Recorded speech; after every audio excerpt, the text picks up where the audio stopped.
अस्सलाम वालेकुम मेरे अज़ीज़ हमवतनों। आज बात करते हैं सबसे पहले तो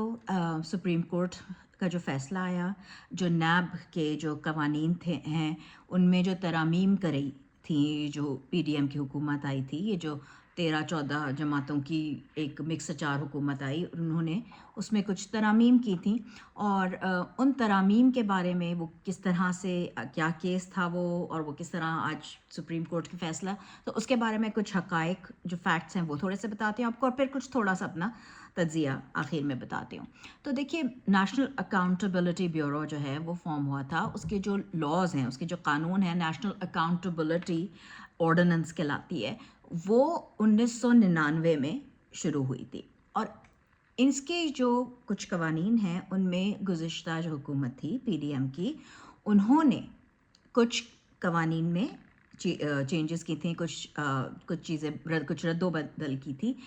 जिनके वजह से, जिनकी बिना पे अब हमने देखा कि जरदारी साहब के, शरीफ ख़ानदान के कई केसेस जो हैं वो माफ़ हो गए, कई केसेस जो थे वो ख़त्म हो गए। मरियम बीबी को हमने देखा कि किस तरह से वो अपना आराम से चलती फिर रही हैं, कोई उनको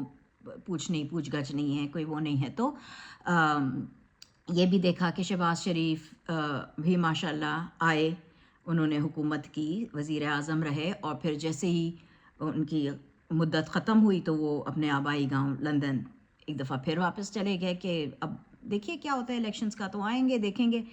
हुकूमत करने के लिए। लेकिन बहरहाल अब हुआ ये था कि इमरान खान साहब ने इन तरामीम को चैलेंज किया था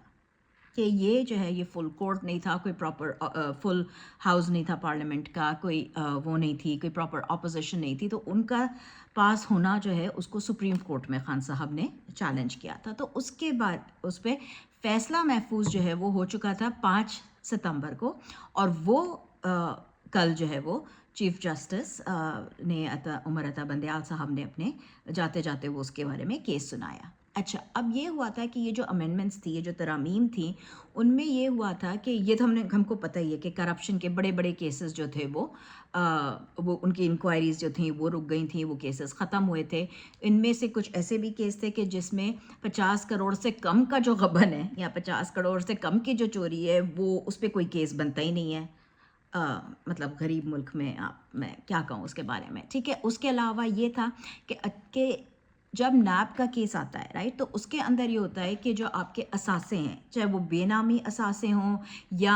जो आपके आमदन से ज़्यादा असासे हों, उनके बारे में सवाल उठता है। वो नैब पूछते हैं आपसे कि जब वो केस होता है तो वो प्रोसिक्यूशन जो होती है वो आपसे, जो मुकदमा जिन्होंने दायर किया है, तो वो आपसे, उनके वकील पूछते हैं कि भाई ये असासे किस तरह से आए आपके, क्योंकि ये तो आपके आमदन से ज़्यादा के ज़राए वो है, तो इनके आप क्या ज़राए हैं, ये आप बताइए हमको। तो इन्होंने जो तरमीम की थी उसमें उन्होंने कहा था कि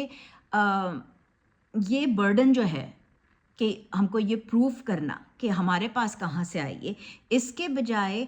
जिन्होंने केस किया है, मतलब कि जो प्रोसिक्यूशन है, जिन्होंने मुकदमा दायर करना, जो यूजली स्टेट होती है, जो कि मुल्क की तरफ से ही दायर हुआ होता है, ये नैब की तरफ से हुक्म होता है, तो वो उनको अप्रूव करना पड़ेगा कि आपने एक्चुअली जो है वो गलत तरीके से ये पैसा कमाया है। आपको ये नहीं देनी पड़ेगी सफाई कि आपके जो मनी ट्रेल होती है, जो एक वो होता है, आप प्रूफ करते हैं कि जी हमने ये किया, ये बेचा, ये ख़रीदा, यहाँ से किया, हमारी यहाँ से आमदनी आई, इतना हमने टैक्स दिया, तो वो सारा कुछ जो है वो अब मुद्दई को नहीं देना पड़ेगा।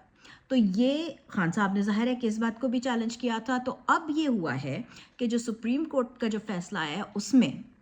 उन्होंने ये तमाम तरामीम को खारिज कर दिया है कि अब ये तरामीम जो हैं ये नहीं हैं, और जो पुरानी तरामीम थी, चाहे जिसमें कि ये नहीं है कि 50 करोड़ से चाहे कम हो या ज़्यादा हो, बेनामी असासे हों या आपके अपने नाम पे हों, वो जिस भी तरह से हो, उनका सब का हिसाब जो है वो नैब अब ले सकती है, और वो कानून अब ख़त्म हो गया। अच्छा, खान साहब ने तो पहले ही इन कानून के जो है, बल्कि उनके ऊपर इतने केसेस चले, 200 के करीब केसेस हैं, लेकिन उन्होंने कभी भी कहा कि नहीं, ये जो रद्दे बदल हुए ये जो केसेस हैं,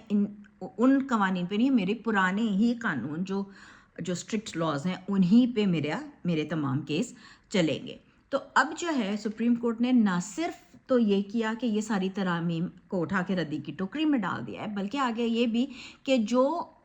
کرپشن کی جو انویسٹیگیشنز ہو رہی تھیں اور جو پوچھ گچھ ہو رہی تھی ان ساروں کو جس جگہ پہ سے روکا گیا تھا وہیں سے اسی جگہ سے اسی مقام سے دوبارہ شروع کرنے کی ہدایت دی ہے سپریم کورٹ نے. یہ 3 اعلیٰ ججز کا بینچ تھا، جس میں جو ہمارے جاتے ہوئے اب ریٹائر ہوتے ہوئے چیف جسٹس ہیں عمر عطا بندیال صاحب وہ تھے، اس کے علاوہ جسٹس اعجاز الاحسن صاحب اور جسٹس منصور علی شاہ تھے، اور 3 رکنی بینچ تھی یہ. اور اس میں یہ تھا کہ یہ بینچ تھوڑی تقسیم ہوئی تھی، ڈیوائڈ ہم دیکھ رہے ہیں کہ کس طرح سے آج کل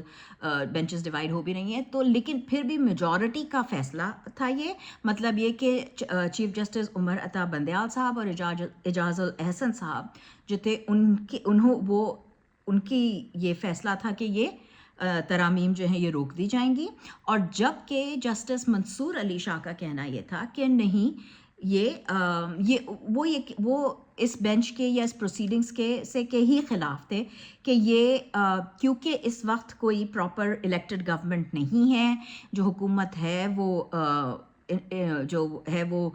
اس وقت خالی اس کام کے لیے آئی ہے کہ وہ الیکشنز کروائے، کیونکہ یہ کام ہے کیئر ٹیکر حکومت ہے، یہ تو نگران سیٹ اپ ہے. تو وہ یہ چاہتے تھے کہ وہ ان کا کہنا یہ تھا کہ یہ اس وقت تک روکا جائے کیس جب تک کہ ایک الیکٹڈ، ایک منتخب کی ہوئی جو عوام کی نمائندہ حکومت نہیں آ جاتی ہے. بہرحال میجورٹی کی وجہ سے یہ کیس ڈیسائیڈ ہو گیا ہے. اچھا، اس کے علاوہ تو وہ مینٹینیبلٹی کو کویسچن کر رہے تھے، لیکن یہ اس طرح سے اس کے باوجود یہ فیصلہ ہو گیا ہے. اچھا، اب کچھ لوگوں نے، میں نے سنا تھا وہ پی ٹی آئی کی اسپیس میں بھی میں نے سنا تھا، اور کچھ لوگوں نے یہ سوال کیا ہے کہ تو کیا یہ چیلنج نہیں ہو سکتا؟ یہ تو یوزولی قانوناً تو یہ ہوتا ہے کہ جو سپریم کورٹ ہوتا ہے وہ کسی بھی ملک میں اعلیٰ ترین عدالت ہوتی ہے، اور سپریم کورٹ کے کیے ہوئے فیصلے کو کسی اور کورٹ میں چیلنج نہیں کیا جاتا. اگر دوبارہ اپریزل کے لیے کہا بھی جائے کیس کو، تو وہ جو بینچ جس نے یہ فیصلہ سنایا ہوتا ہے وہی بینچ ریویو کرتی ہے. تو چیف جسٹس عمر عطا بندیال تو ہو رہے ہیں ریٹائر، باقی 2 لوگ ہیں، لیکن اب یہ کیا ہوتا ہے، کس طرح سے اس فیصلے کے اوپر کچھ رد عمل ہوگا، کس طرح سے کس قسم کی اس کے بارے میں اپریزل کے بارے میں کہا جائے گا، ابھی کچھ کہہ نہیں سکتے. میں نے آپ کو قانوناً آئین کے مطابق کیا ہوتا ہے وہ بتا دیا، لیکن جو کچھ عدلیہ کا نظام ہے جو اس وقت چل رہا ہے وہ بھی آپ کے سامنے ہے. تو بس یہ ہے کہ آگے دیکھتے ہیں کہ آگے آنے والے دنوں میں کیا ہوتا ہے. میرا پرسنلی یہ خیال ہے کہ جو سننے میں آ رہا تھا کہ نواز شریف صاحب دوبارہ لندن سے پاکستان کی طرف آئیں گے، مجھے لگتا نہیں ہے کہ اب دوبارہ شاید اس طرح ہو جائے. اگر یہ چیلنج نہیں ہوتا ہے اور یہ رہتا ہے یہی کورٹ میں فیصلہ، تو پھر تو مشکل ہے، کیونکہ پھر اگر کیسز وہیں سے شروع ہونے ہیں تو میرے خیال میں وہ جو پلیٹلیٹس گرے تھے اور جو علاج ہے وہ بھی ادھر سے دوبارہ شروع ہو جانا ہے. بہرحال دیکھتے ہیں آگے کیا ہوتا ہے. جب تک اپنا خیال رکھیے گا. پاکستان زندہ باد.